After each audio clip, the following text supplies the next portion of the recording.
Nets, very interesting season to say the least. And their postseason begins tomorrow against the Boston Celtics. They will roll through Boston. Boston doesn't have the size at the rim. KD will do whatever he wants.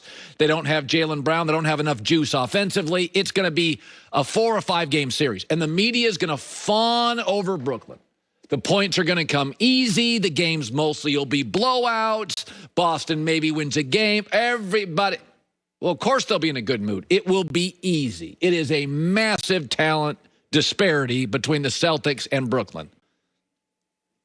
But then they're going to have to face, like, the Bucks.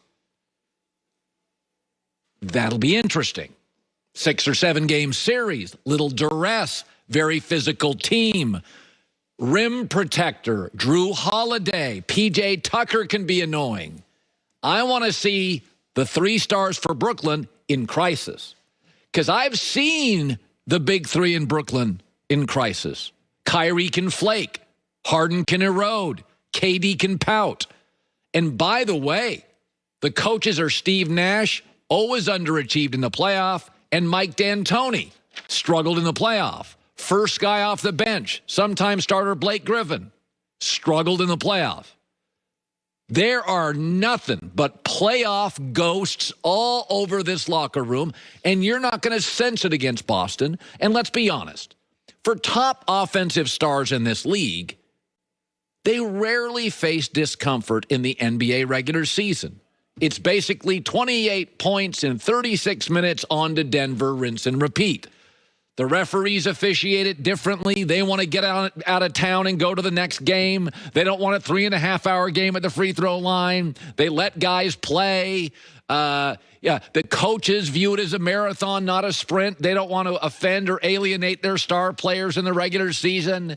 I mean, a fifth of the NBA is tanking by the end of the season. The media is barely paying attention. But just wait in about 10 days, 2 weeks, Nets, Milwaukee. A lot of scrutiny, media watching, you watching, me watching, Joy watching every possession.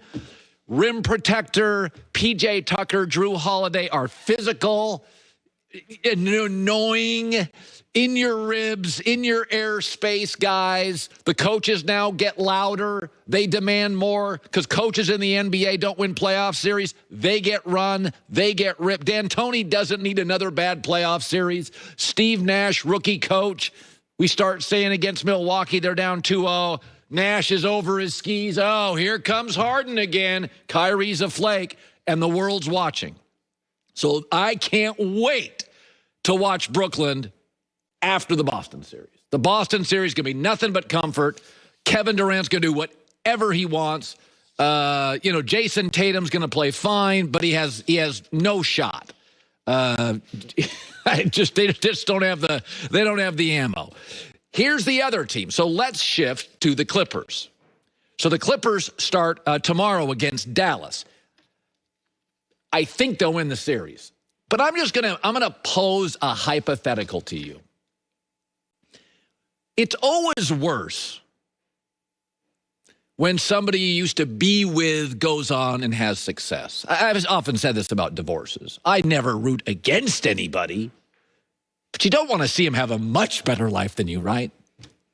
What if Doc Rivers and Tobias Harris, the ex-Clippers, get to the finals? By the way, very, very possible.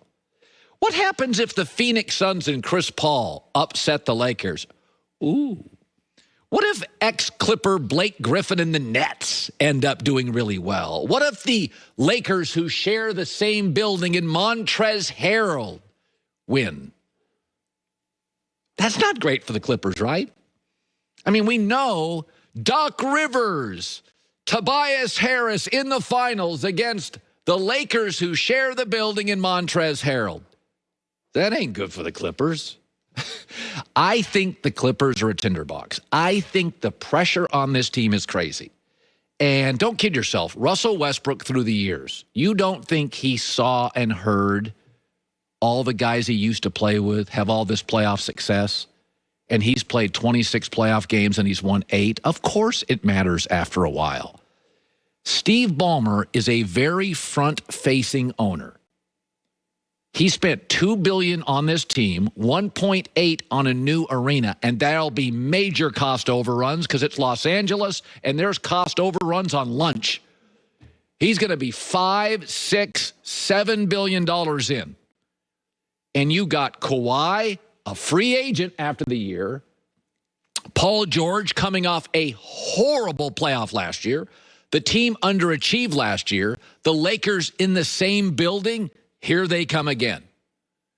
There is, to me, the Clippers, it is just, you ever walk into a room, it's like a budget meeting or something, or, there's, things aren't going well at the company, and you walk in and it's just like, it's tight. Have you ever gotten a massage in your life and the masseuse says, "Whoa, your shoulders, they're so tight"?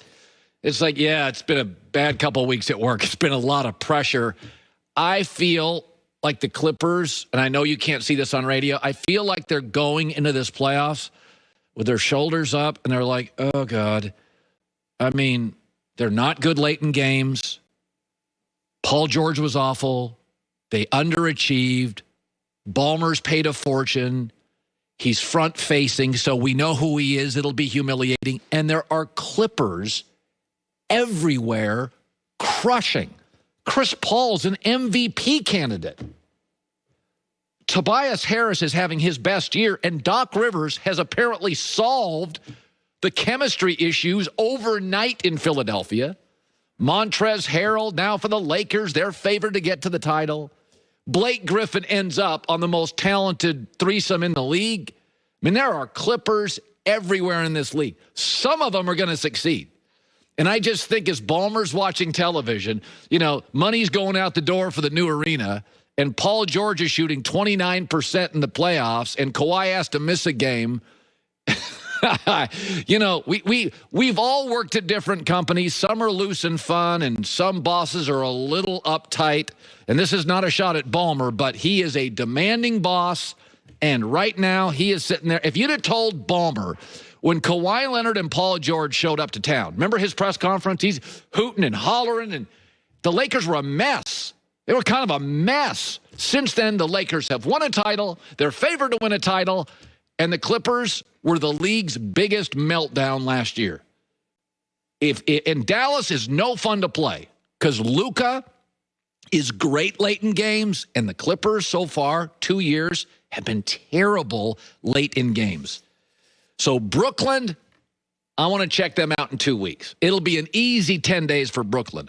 It could get really tense. This Clipper organization may just need a masseuse in about 7-8 days because I have it's going to be kabloomo if it doesn't work. They're going to blow this thing up, and, of course, I'm here for it. All right, Jim Irsay is a fascinating guy. He inherits the NFL franchise from his dad.